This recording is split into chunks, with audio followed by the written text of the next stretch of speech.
For 30 years, I gave everything for the sake of my children. I paid for their education, weddings, houses, and then my daughter said it to my face. Dad, we don't need you at the Father's Day dinner. Little did she know that the next day I would cancel their mortgage check for $180,000. Was it revenge? No, it was justice. Before we continue, please subscribe to the channel and let us know where you are listening in the comments. I caught my reflection in the glass door of the Metropolitan and straightened my tie one last time. The navy suit felt right tonight. Formal enough for the occasion, but not stuffy. Through the windows, I could see other families already seated, wine glasses catching the warm light, children laughing with their parents. Father's Day evening, exactly as it should be. The hostess smiled as I approached. "Mitchell, party of four," I said, the words carrying all the hope I'd been nurturing for weeks. She led me to our table. White tablecloth, fresh flowers overlooking the downtown Spokane lights beginning to twinkle in the early evening. I placed the wrapped gifts carefully beside my chair. Ashley's was heavier, a jewelry box I'd had custom-made, engraved with her initials. Michael's was smaller but more expensive, vintage cuff links that had belonged to my father. Both boxes wrapped in silver paper that cost more than most people spent on lunch. 6:30 became 645. I checked my phone twice, then made myself stop. They were busy people, successful people. Ashley with her interior design business, Michael with his consulting firm. I was proud of them even when they ran late. 7:00 arrived with the sound of heels on hardwood. Ashley appeared first, her blonde hair perfect, wearing a dress that probably costs more than my monthly grocery budget. Michael followed, tugging at his collar, avoiding my eyes in that way he'd perfected since childhood. "Dad." Ashley's voice carried no warmth as she settled into her chair, not bothering to remove her coat. Michael mumbled something that might have been a greeting. I stood to hug them, but Ashley was already examining her menu. "The salmon looks good," I said, desperate to fill the silence that seemed to press against our table like fog. "Actually, Dad, we need to talk." Ashley set down her menu with the precision of someone placing a chess piece. Her green eyes so much like her mother's, but cold in a way Sarah's never were fixed on mine. My stomach tightened. "Of course, sweetheart. What's on your mind?" She exchanged a look with Michael, who suddenly became fascinated by his water glass. "We've been discussing this and we think it's time for some honesty." The word honesty felt like ice sliding down my spine. Around us, other families continued their celebrations, their laughter creating a soundtrack that made our table feel like an island of brewing storm. "Dad, honestly, we don't need you here tonight." Each word fell with deliberate weight. "We want to spend Father's Day with people who have actually accomplished something meaningful." The restaurant continued spinning around us, but my world stopped. The wrapped gifts beside my chair suddenly felt like evidence of my foolishness. "Ashley, I don't understand. You're 64 years old, and what do you have to show for it? A construction business that anyone could run." She laughed, the sound sharp as broken glass. "We're building real careers, real lives. We don't need to pretend anymore." Michael shifted uncomfortably. "Ashley, maybe we should spare his feelings." She turned back to me. "Dad, you're a nice man, but let's face it, you're not someone we admire. You're not someone we want to spend our time with." My hands found my water glass, gripping it to stop the trembling that had started somewhere deep inside. 34 years of bedtime stories, soccer practices, college tuition payments, wedding costs, all of it reduced to this moment of casual cruelty. "I think," I said carefully, my voice coming from somewhere far away, "I need to use the restroom." I stood on legs that didn't feel quite steady and walked across the restaurant, past tables full of families who still loved each other, past the bar where couples shared intimate conversations, into the men's room where fluorescent lights revealed every line on my face in the mirror. 30 years. 30 years I gave them everything. I splashed cold water on my face and stared at my reflection.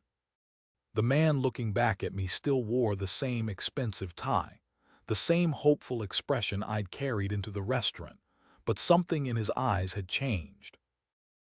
Something harder was stirring beneath the hurt. 2 hours later, I sat in my home office with a glass of scotch, surrounded by the ghosts of better times. The drive home had passed in silence, not the comfortable quiet of contentment, but the hollow absence of sound that follows devastation. Photos covered every surface. Ashley in her graduation cap, Michael holding his first business award, family vacations where their smiles had seemed genuine. Had I imagined the love in those pictures? Had every hug been performance, every I love you, Dad, been calculation? I pulled out the filing cabinet drawer marked Family Financial Records. 20 years of canceled checks, bank statements, loan documents, the paper trail of unconditional love. Ashley's college, $87,000. Her wedding, $180,000. The down payment on her house, $120,000. Michael's MBA program, $85,000. His business startup loan that I'd co-signed, $95,000. His house down payment, $100,000. The numbers swam in front of me as I poured another drink. Over $500,000. And that didn't count the smaller things. Car payments, insurance premiums, emergency loans that became permanent gifts. I found Michael's thank you card from 2019. His handwriting still boyish despite his 31 years. "You're the best dad ever. I couldn't have done this without you." The card had sat on my desk for months, a treasure more valuable than any business contract. Now it felt like evidence in a fraud case. There was Ashley's jewelry box on my bookshelf, the antique one I'd given her for her 21st birthday, filled with my grandmother's pearls and my mother's engagement ring. She'd left it here 3 years ago, claiming she wanted to keep it safe. I'd never seen her wear any of it. Probably thought it wasn't fashionable enough for her social circle. The scotch burned, but not as much as the memories flooding back. Ashley, at 16, crying because she couldn't afford the prom dress she wanted. I'd worked overtime for 3 weeks to buy it. Michael, at 25, panicked about his business failing, calling me at midnight for a loan that would save everything. I liquidated part of my retirement fund the next morning. Every sacrifice had felt like love in action. Every check I'd written was an investment in their happiness, their success, their future. I'd built my construction business from nothing, working 16-hour days, bleeding knuckles and aching backs, also they could have opportunities I'd never had. Sarah's voice echoed from memory. "Robert, don't spoil them too much. They need to learn independence." I kissed her forehead and promised I wouldn't, then written another check the next week. She'd been gone 5 years now, and I wondered what she would think of tonight's scene. I opened another photo album, this one from Ashley's wedding. She looked radiant in the $5,000 dress, standing in the $50,000 reception hall, surrounded by the $200 per plate dinner I'd insisted on paying for. "Nothing's too good for my little girl," I told the wedding planner. Ashley had kissed my cheek and whispered, "Thank you for making this perfect, Daddy." Had that kiss been real? Had any of it been real? The office grew quiet except for the ticking of my grandfather's clock and the distant hum of traffic. I closed the last photo album and walked to the window overlooking the city lights. Spokane spread out below.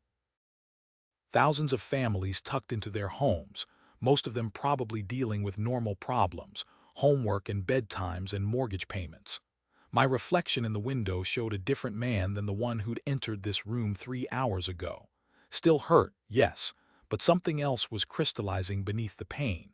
Something that felt dangerously like clarity. I built them their lives. Maybe it's time to see how they handled building their own.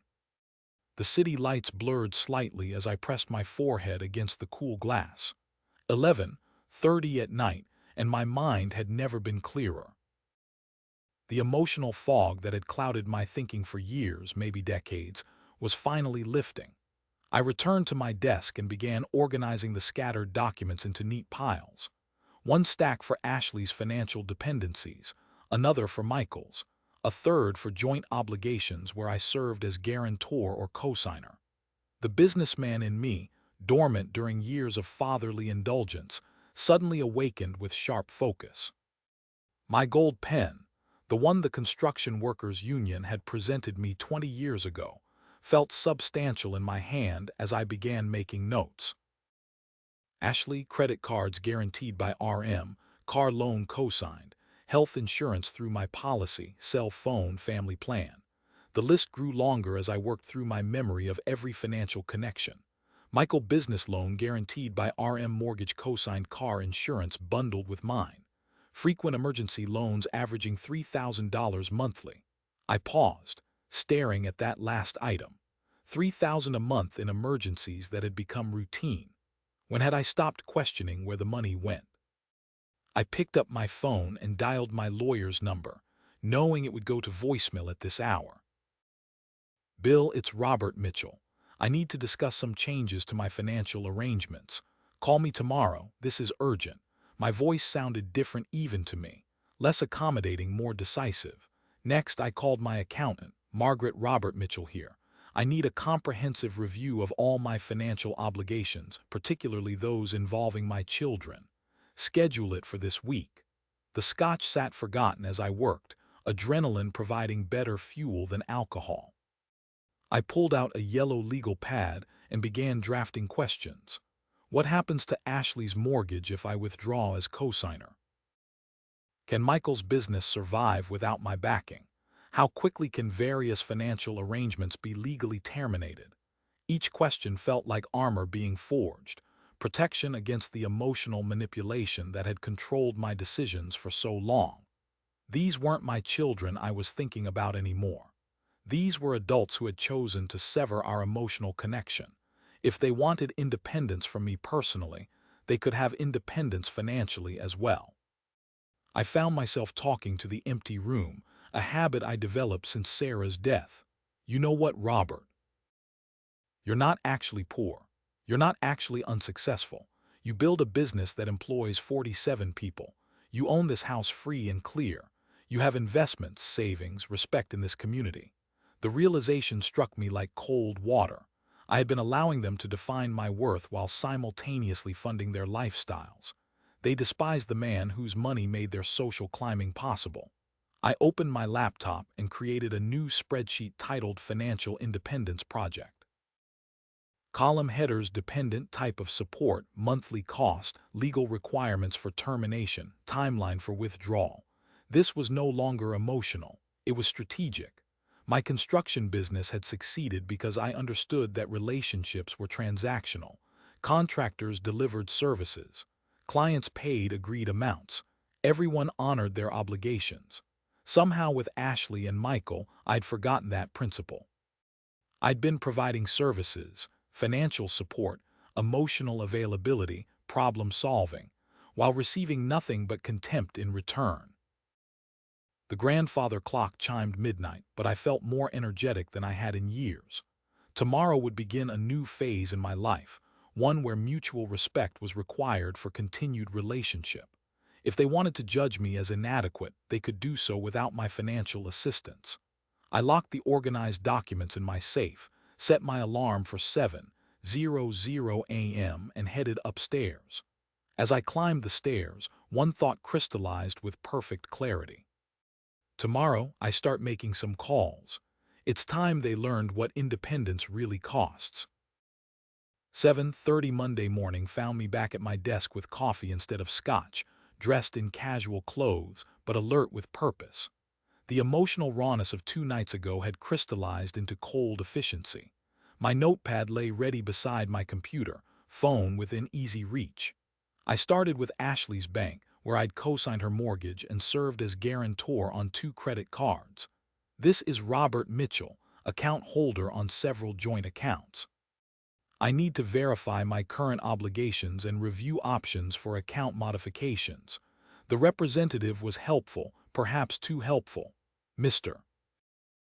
Mitchell, I show your guarantor on $127,000 in outstanding credit balances across 3 cards plus the mortgage balance of $340,000. The minimum payments alone are running about $3,200 monthly, though we typically see higher payments from accounts of this caliber. D. I wrote the numbers down carefully. And if I were to remove myself as guarantor, well, sir, the primary account holders would need to qualify independently for the credit lines. Given current debt-to-income ratios, That might be challenging. Michael's situation proved even more enlightening. His successful consulting business carried $47,000 in credit card debt, all backed by my guarantees. His business loan, the one that had saved everything 2 years ago, still carried a balance of $78,000 with payments that would continue for 6 more years. What's the business's current revenue? I asked his bank representative. I can only speak to account activity, sir, but let's say the cash flow patterns suggest ongoing challenges. My accountant returned my call while I was reviewing insurance policies. Robert, I got your message. What's this about reviewing obligations to your children? Margaret, I need exact numbers. Every dollar I'm committed to, every guarantee I've signed, every policy where they're beneficiaries, and I need to know the legal requirements for changing those arrangements.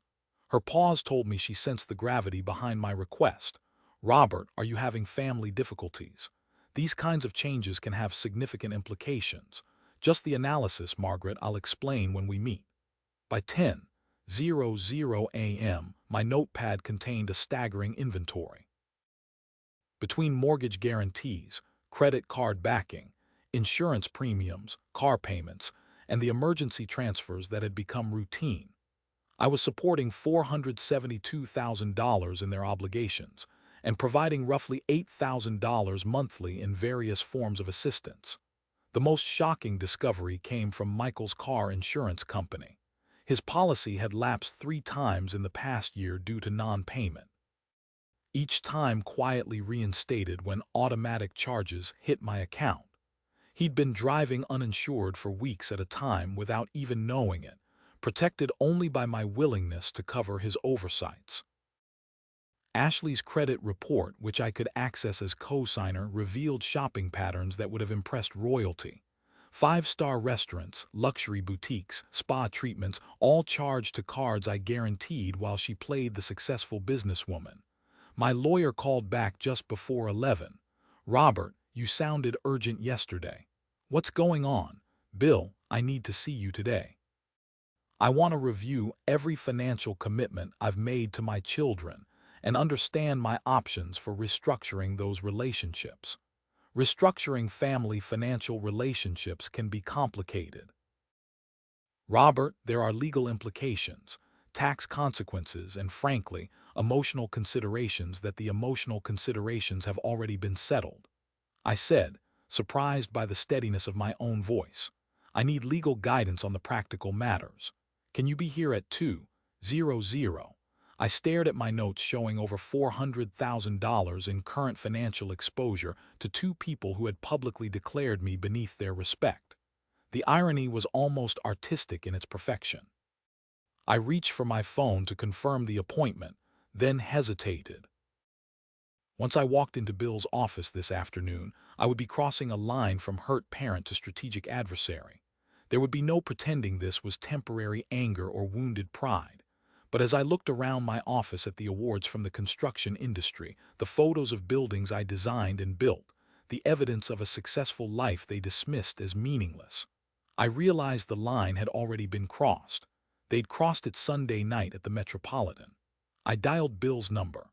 It's Robert. 200 works perfectly. And Bill, bring the paperwork for financial power of attorney revocations. We have a lot of work to do. The manila folder felt substantial in my hands as I sat in my Mercedes outside Bill's office, engine running but going nowhere yet. 90 minutes of legal consultation had transformed my scattered anger into something far more dangerous, a systematic plan with teeth. I reviewed the documents Bill had prepared. Power of attorney revocations, guarantee termination notices, co-signer withdrawal forms. Each paper a scalpel designed to sever the financial arteries that kept my children's lifestyle alive. The beauty was in the legality of it all. Every signature was mine. Every account bore my name. Every guarantee existed at my discretion. I drove to Mitchell Construction, my company headquarters, where I'd built an empire from nothing. The afternoon sun slanted through my executive office windows as I spread the legal papers across my mahogany desk.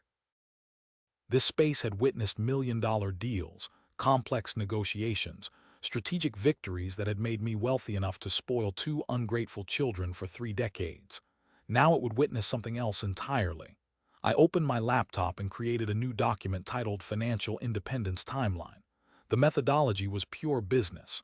Identify dependencies, prioritize impact, execute systematically. Ashley's credit cards first.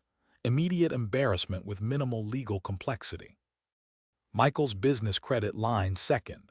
Professional humiliation to match personal disappointment. Mortgage guarantees would come later when they understood this wasn't temporary anger but permanent restructuring. My accountant Margaret returned my call while I was organizing account numbers.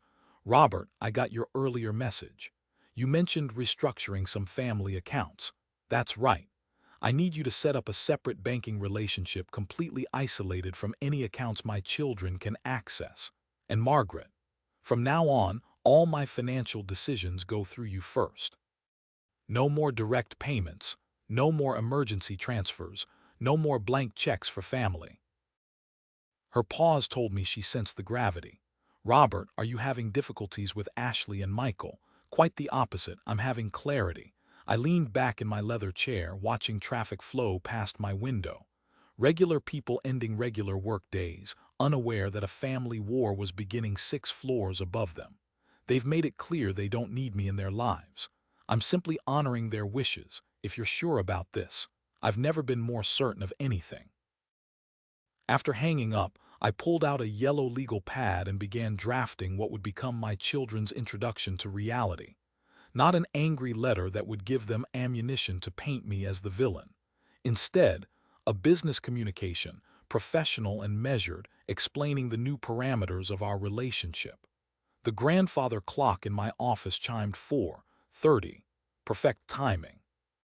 Ashley would be getting ready for whatever expensive dinner she'd planned for tonight, securing the knowledge that her platinum card would cover whatever indulgence struck her fancy.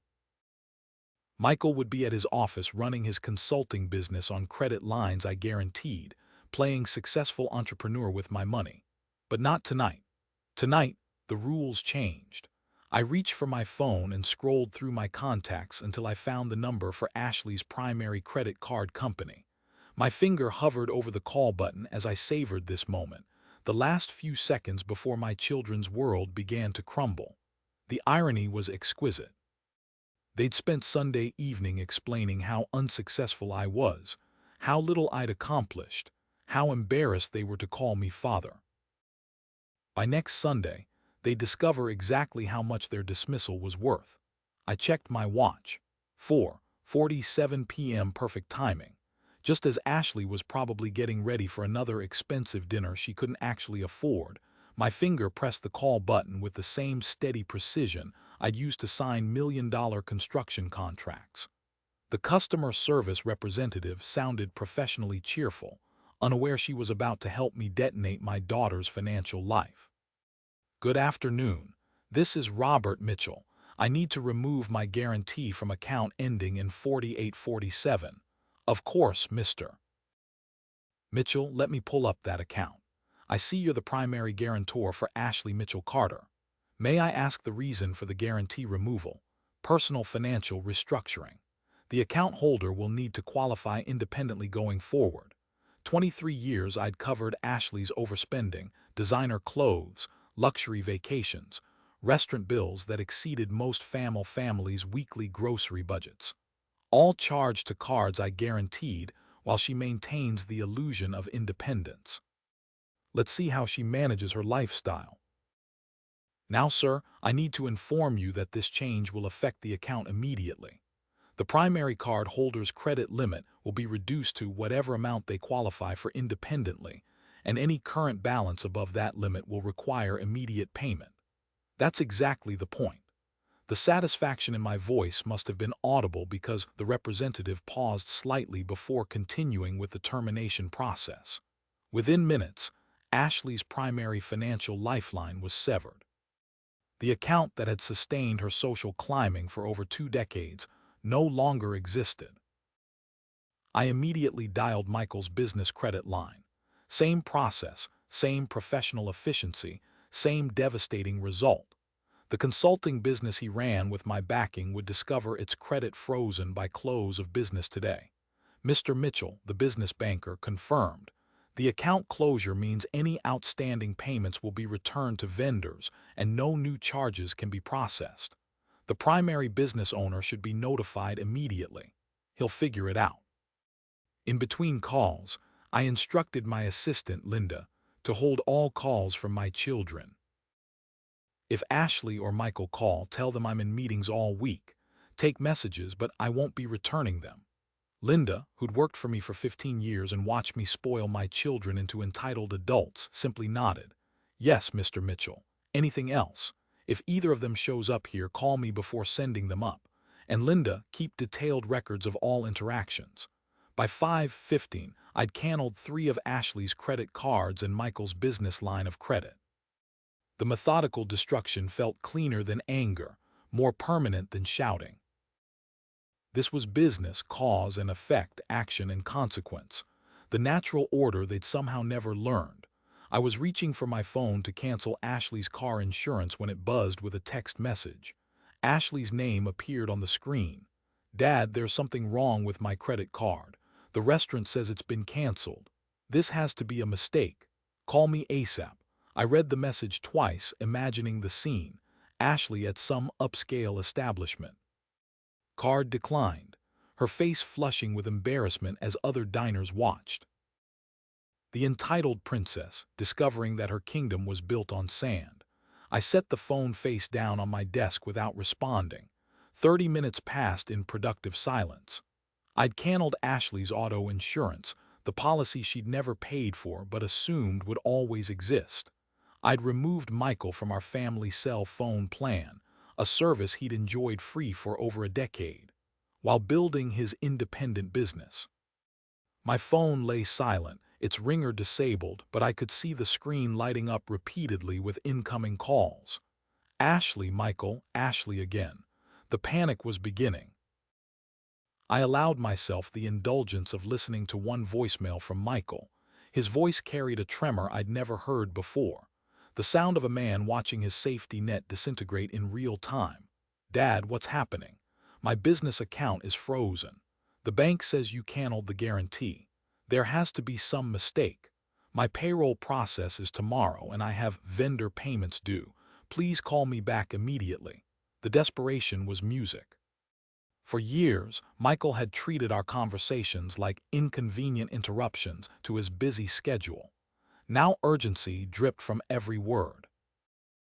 Ashley's voicemail carried a different tone, demanding rather than pleading, still convinced she could order me to fix what she saw as a problem rather than recognizing it as justice. Dad, this isn't funny. My insurance company says my policy was canceled. My phone is showing service suspended. Fix this right now. I have a reputation to maintain and this is humiliating. Reputation. The word that defined her existence. Everything Ashley did was calculated for social impact. Every choice measured against how it would appear to her circle of equally shallow friends. The thought of her reputation crumbling brought a smile I hadn't felt in years. I continued working through my list. Michael's business insurance canceled. Ashley's health insurance policy that I'd maintained since her divorce terminated. Each phone call felt like removing tumors that had been draining my life force for decades. The intercom buzzed. Linda's voice carried a note of warning. Mr. Mitchell, your daughter is here. She seems upset. Through my office window, the city sparkled with rush hour lights. Normal families were heading home to normal problems, homework and dinner preparations and bedtime routines. Below me, Ashley was probably pacing in the lobby, her designer heels clicking against marble floors I'd paid to install when I built this building. Send her up, I said, straightening my tie. But Linda, if she raises her voice or becomes disrespectful, call security immediately. I arranged the cancellation confirmations on my desk where Ashley would see them the moment she walked in. Evidence of systematic dismantling, proof that this was an emotional reaction, but strategic planning. Let her understand that she was facing not the indulgent father she'd manipulated for 34 years, but the businessman who'd built an empire through calculated decisions. The elevator dinged in the hallway. Ashley burst through my office door like she owned the building, which in a way she thought she did. Everything I built, everything I'd achieved, she'd always assumed was partially hers by birthright. Her blonde hair was perfectly styled despite her apparent crisis. Her designer dress probably cost more than most people earned in a week. And her jewelry caught the office lights with expensive sparkle, all purchased with my support, all maintained through my generosity, all about to become unaffordable. Dad, you have to fix this immediately. She didn't sit down, didn't acknowledge the careful arrangement of cancellation papers on my desk, didn't seem to grasp that the power dynamic had shifted completely. Do you have any idea how embarrassing this is? My card was declined at Meridian in front of the Hartwell Foundation board. These are important people. Embarrassing. I leaned back in my chair, studying my daughter as if seeing her clearly for the first time. Tell me about embarrassing Ashley like Father's Day dinner. Her jaw tightened slightly, but she pressed forward with the same entitled authority she'd wielded since childhood. Dad, I'm sorry if we hurt your feelings, but this is extreme. You can't just cut off my accounts because of one dinner conversation. One conversation. I picked up the stack of credit card cancellation confirmations, letting the papers rustle in the silence. 30 years of conversations, Ashley. 30 years of apologizing for my children's behavior. Not anymore. For the first time since entering, she seemed to notice the documents spread across my desk. Her eyes widened as she recognized bank letterheads, account numbers, official termination notices. What is all this? Your introduction to independence. You said you don't need me in your life. I'm honoring that request. The mask began to slip. Ashley's composed facade cracked as she realized this wasn't a tantrum to be managed, but a systematic restructuring of our entire relationship. She moved to the chair across from my desk, finally sitting down, her movements less certain. Dad, look, maybe we were too harsh on Sunday, but you can't seriously expect us to what? Support ourselves. Succeed without my money backing every decision. Live within your actual means instead of mine. Tears appeared. Practice tears I'd seen countless times over 3 decades. We never asked to be born. You owe us this. Family takes care of family. Family? The word tasted bitter. When exactly did you last treat me like family, Ashley? When was the last time either of you called just to ask how I was doing? When did you last invite me somewhere without needing money? She opened her mouth to respond, then closed it. We both knew the answer. You want to know what family looks like? I gestured toward my office walls covered with photos from construction sites, award ceremonies, community events, a lifetime of achievement they dismissed as meaningless. Family doesn't humiliate each other in public restaurants. Family doesn't treat their father like an ATM machine with legs. Ashley's tears dried up quickly when she realized they weren't working. Her face hardened into something ugly and familiar, the expression she'd worn as a teenager when denied something she wanted. So what? You're cutting us off completely over one stupid dinner, over 34 years of taking everything and giving nothing back except contempt. She stood abruptly, her chair scraping against the floor. Fine. You want to play games. Michael was right about you. You are just a pathetic old man trying to buy love. Well, congratulations, Dad. You just lost the only family you had left. She stormed toward the door, designer heels striking my hardwood floors like gunshots. At the threshold, she spun back with pure venom in her voice. And don't expect us to come crawling back when you change your mind. Some bridges once burnt stay burned. The door slammed hard enough to rattle the windows. I sat in the sudden silence, then opened my desk drawer and pulled out a thicker file labeled Phase 2. Ashley was wrong about one thing. I had no intention of changing my mind. Some bridges needed burning. The morning sun streamed through my office windows as I opened the file labeled Phase 2. Ashley's parting words had accomplished something I hadn't expected. They'd eliminated the last traces of guilt from my conscience. When your own daughter calls you pathetic for building the empire that funds her lifestyle, the gloves come off permanently. I spread the documents across my desk like a general planning the final assault. Mortgage guarantees, health insurance policies, trust funds, country club memberships. Every financial thread that connected me to their lives lay before me, ready to be severed with surgical precision. My first call went to Pacific Northwest Bank, where I held the mortgage guarantees for both children's houses. "This is Robert Mitchell. I need to terminate my guarantees on accounts 48,472,291 and 48,472,292, effective immediately." The banker's voice carried professional concern. "Mr. Mitchell, those are substantial guarantees.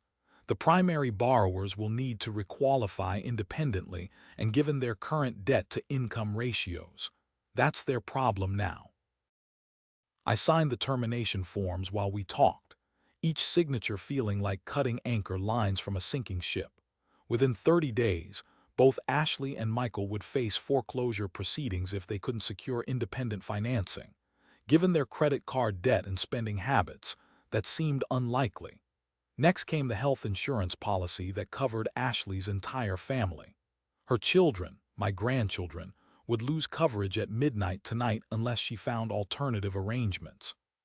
The irony was perfect. The woman who criticized my lack of meaningful accomplishments would now scramble to replace benefits I'd provided without fanfare for years. "I want to restructure the education trust funds I established," I told my banker during the third call. "No, not restructure. Freeze them entirely. The beneficiaries are no longer eligible. My grandchildren's college funds, carefully built over years of monthly contributions, would remain untouched but inaccessible. Let Ashley and Michael explain to their children why Grandpa's meaningless construction business could no longer support their educational dreams." The country club memberships took 5 minutes to cancel. Ashley particularly valued her membership at Fairway Hills, not for golf, which she rarely played, but for the social connections and business networking opportunities. She'd built her interior design reputation largely through relationships cultivated in that clubhouse. Relationships now severed with my membership cancellation. By noon, I dismantled 30 years of financial scaffolding in less than 4 hours. Each phone call felt cleaner than anger, more permanent than shouting. This was mathematics, simple cause and effect, action and consequence. I drafted formal notification letters explaining each change, written in the same professional tone I used for business correspondence.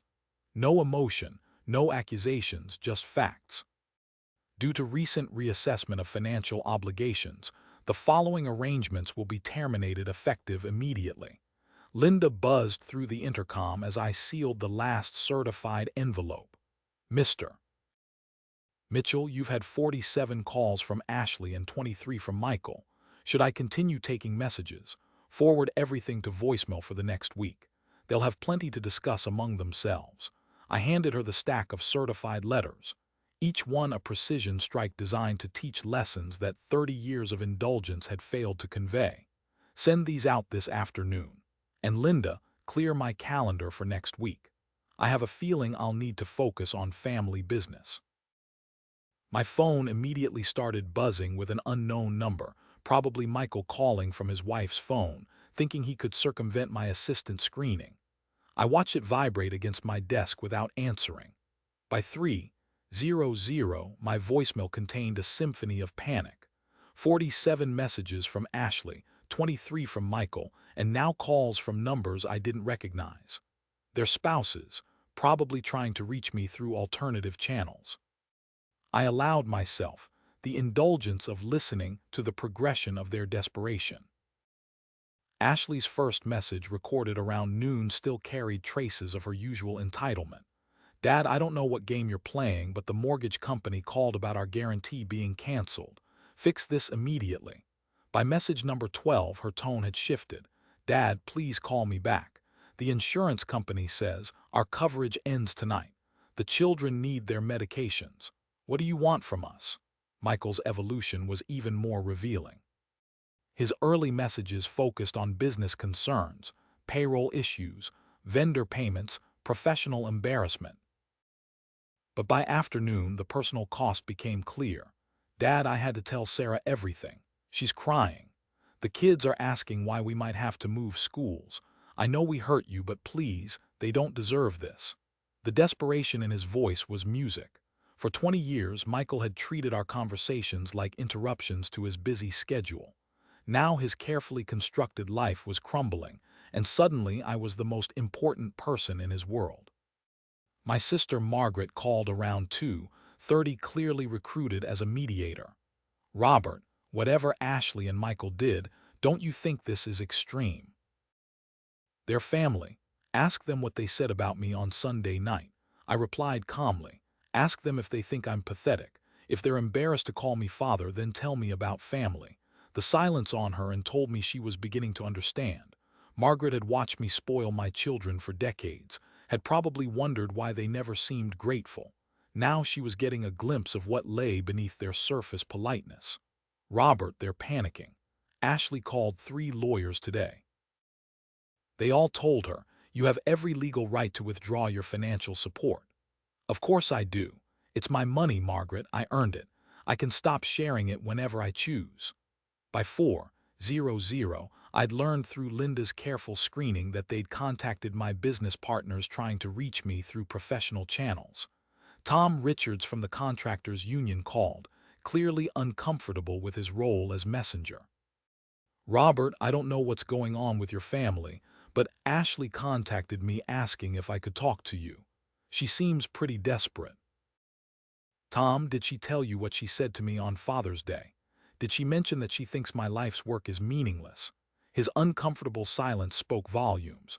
Robert, I don't get involved in family business. Neither do I anymore. The most revealing call came from Michael's wife, Sarah, a woman I genuinely liked despite her husband's weaknesses. Her voice shook as she left a message. Mr. Mitchell, I don't know what Michael and Ashley said to you, but please, the children are scared. Michael finally told me about all the money you've been providing. I had no idea we were so dependent. I'm embarrassed, but please don't punish the grandchildren for their father's mistakes. Hearing Sarah's humiliation crystallized something for me. These weren't just financial arrangements I was canceling. These were enabling structures that had prevented my children from becoming functional adults. Michael's wife hadn't even known their lifestyle was funded by my generosity. What kind of marriage builds on such deception? Linda buzzed through the intercom at 5:30. Mr. Mitchell, both your children are in the lobby. They brought their spouses. Security says they refuse to leave until you see them. I checked my watch. Tell security to give them until 6:00. After that, escort them out. At 5:45, I descended to the marble lobby of my building like a CEO meeting with failed contractors. Ashley and Michael sat on the leather chairs with their spouses, looking smaller and more desperate than I'd ever seen them. The elegant corporate setting emphasized the power dynamic. This was my territory, my building, my rules. Ashley stood as I approached, her designer clothes wrinkled from stress, her usually perfect makeup smudged. Beside her, Michael looked pale and defeated while their spouses watched nervously from the sidelines. Dad, thank you for seeing us. Ashley's voice carried a tremor I'd never heard before. We need to talk about what happened Sunday night. I remained standing, maintaining the advantage of height and authority. What about it? We realized we made mistakes, Michael said quickly, the words tumbling out like a rehearsed speech. We're family. Families forgive each other. We want to work this out. Their coordinated approach revealed the calculation behind their contrition. This wasn't spontaneous remorse, but a strategic attempt to restore their financial lifeline. Ashley's, I said quietly. What exactly did you mean when you said I never accomplished anything meaningful? Her eyes darted to Michael, then back to me. I was just upset, Dad. People say things they don't mean when they're emotional. You know I didn't mean it. I was emotional too, I replied. When I canceled your credit cards, when I terminated your mortgage guarantees. When I froze the grandchildren's college funds. I guess we all do things we don't mean when we're upset. Michael's wife, Sarah, stepped forward, tears streaming down her face. Mr. Mitchell, I understand you're hurt, but please think about the children. They don't understand why their grandfather suddenly doesn't love them anymore. I love them, I said firmly. That's why I'm teaching their parents the value of financial responsibility, something I should have done 30 years ago. Ashley's mask began to slip, frustration creeping into her voice. Dad, just tell us what you want us to do to fix this. Do you want an apology? Fine, we apologize. Do you want us to admit we were wrong? We were wrong. What else do you need? The insincerity was breathtaking. She was apologizing to my wallet, not to me. Ashley, answer me honestly. If I restored all your financial support right now, would you invite me to dinner next Sunday? Would you call just to ask how I'm doing? Would you treat me with basic respect? Her hesitation was answer enough. Even now, facing financial ruin, she couldn't pretend genuine affection for the man who'd funded her lifestyle for over 3 decades. Dad, that's not fair. What's not fair is taking everything and giving nothing back except contempt. I straightened my jacket, checking my watch. You have until Friday to make arrangements for your mortgages. Your health insurance expires at midnight tonight. The country club memberships are already canceled. Michael stepped forward desperately. Dad, we can change. We can be better. Just give us another chance. I gave you 34 years of chances, Michael. I gave you everything I had to give. In return, you gave me humiliation in a public restaurant and the knowledge that you're embarrassed to call me father.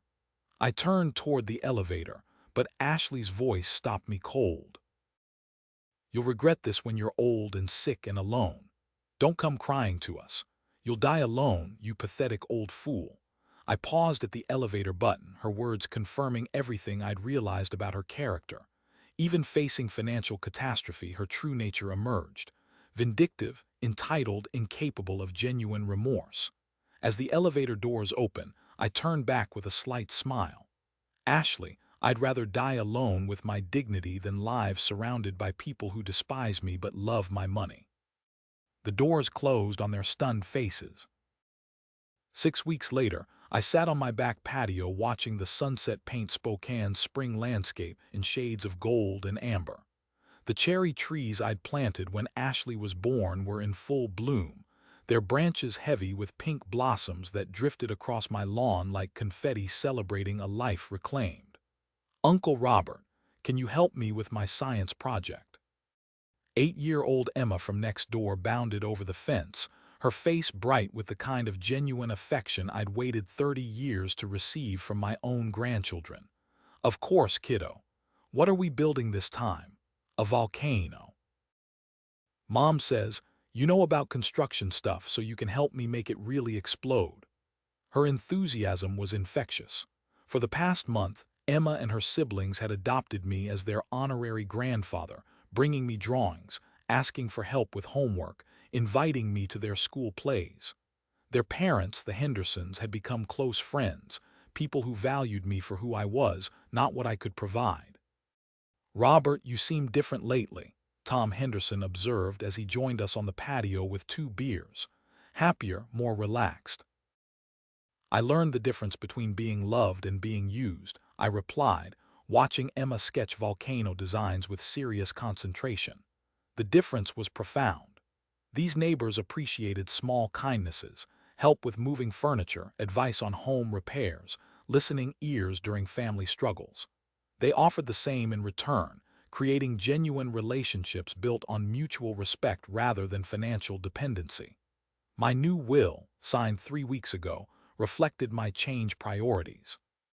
The bulk of my estate would fund scholarships for children whose parents couldn't afford college. Kids who might appreciate educational opportunities more than my own grandchildren had. The remainder would go to friends like the Hendersons and to my longtime employees at Mitchell Construction, people who'd shown me loyalty and respect over the years. Linda had mentioned that Ashley and Michael were slowly adapting to their new reality. Ashley had moved to a modest apartment and was working longer hours, actually earning her income instead of spending mine. Michael had downsized his business and was learning to operate within genuine profit margins rather than guaranteed credit lines. I felt no satisfaction in their struggles, but no guilt either. Natural consequences were teaching lessons that 30 years of indulgence had failed to convey. Sometimes love means letting people fall so they can learn to stand on their own. Uncle Robert Emma tugged at my sleeve. My mom says you're the nicest man in the whole neighborhood. Why don't you have kids who visit you? The question could have been painful, but surrounded by chosen family who appreciated my presence, it felt more like validation than loss. Some families are born, Emma, and some families are made. I prefer the ones that are made with love instead of obligation. As evening deepened and the Henderson family headed home, I remained on my patio with a cup of coffee, watching stars emerge in the darkening sky. A small hand pressed something into mine. Emma had returned with the dandelion she'd picked from my lawn. "This is for you, Uncle Robert, because you're always nice to us, and you make the best pancakes on Saturday mornings." I accepted the flower with genuine warmth, thinking about the twisted path that had led me to this moment of peace. 30 years I'd waited for appreciation from the wrong people, pouring love and money into relationships that gave nothing back except demands for more. The dandelion was worth more than every expensive gift I'd bought for Ashley and Michael combined, because it came from genuine affection rather than financial obligation. As Emma skipped back to her house, I settled deeper into my chair and smiled at the stars. Sometimes the family you choose is the only family you need. Sometimes justice comes not through revenge, but through the simple act of refusing to enable selfishness any longer. For the first time in decades, I was exactly where I belonged. If you like this story, please like this video, subscribe to the channel, and share your impressions of this story in the comments. To listen to the next story, click on the box on the left. Thank you for watching.